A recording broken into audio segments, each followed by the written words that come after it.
જો મમ્મી, મેં તો છે ને જમી લીધું છે અને તમારી દવા છે ને મેં પ્લેટફોર્મ પર મૂકી દીધી છે. જમ્યા પછી લેવાની છે અને જમ્યા પહેલા લેવાની છે, ભૂલતા નહીં. દૂધવાળાને મેં કહી દીધું છે કે સવારે દૂધ આપી જાહે ડેલી. અને લાઇટ બિલ આવ્યું હતું તો ઈ મેં ભરી દીધું છે. અને જો શાકે મેં છે ને ફ્રીજમાં બધું મૂકી દીધું છે અઠવાડિયાનું. અને કાંઈ પણ જરૂર હોય ને તો મને ફોન કરજો. અને જો કાંઈ પણ તમારે જરૂર હોય ને તો હું ઓનલાઈન મગાવી દઈશ. તમે કાંઈ ટેન્શન લેતા નહીં. અને હવે હું મારી મમ્મી ઘરે 11 કરવા જાઉં છું. કાંઈ ટેન્શન લેતા નહીં. કાંઈ જરૂર હોય તો મને ફોન કરી દેજો. હા, વાંધો નહીં. મમ્મી, તમે જમી લીધું? ના, મને ભૂખ નથી. પણ મમ્મી, તમે ઉદાસ કેમ બેઠા છો? કાંઈ નથી છું. સવારની જોશું, તમે કેમ ઉદાસ જ છો? તું જાય જ છે? મમ્મી, તમે આવું બોલશો તો હું કઈ રીતે જઈશ?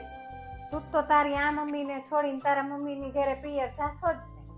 મારી દીકરી તું છો ને વહુય તું છો ને મારી બેનપણી તું છો. તું તો ઘરમાં હાવ એકલી થઈ જઈશ. તારા વગર ઘરમાં કોઈ બોલ નથી કરતું. બધાય સવારે હો ના કામમાં વયા જઈશ. તું આવીને પછી મારે કોઈની જરૂર નથી પડી. તારી હારે જ બધી વાતો થઈ જતી. આટલા દિવસ હું કોની હારે વાતો કરીશ?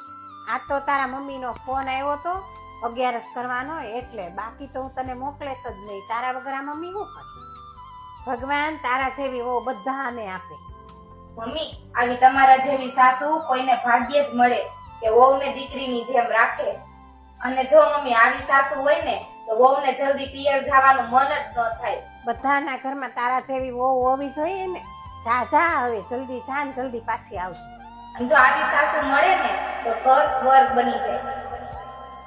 સાસુ ને વહુનો સંબંધ જો પ્રેમ, માન અને સમજણથી ભરેલો હોય તો એ ઘરનું વાતાવરણ જ બદલી નાખે છે. જ્યાં એકબીજાની લાગણીઓને સમજવામાં આવે ત્યાં નાના મોટા ઝઘડા પણ પ્રેમથી પૂરા થઈ જાય છે. સાચી સાસુઓની જોડી એ જ કહેવાય જે આખા પરિવારને ખુશી, શાંતિ અને સ્વર્ગ જેવો આનંદ આપે છે.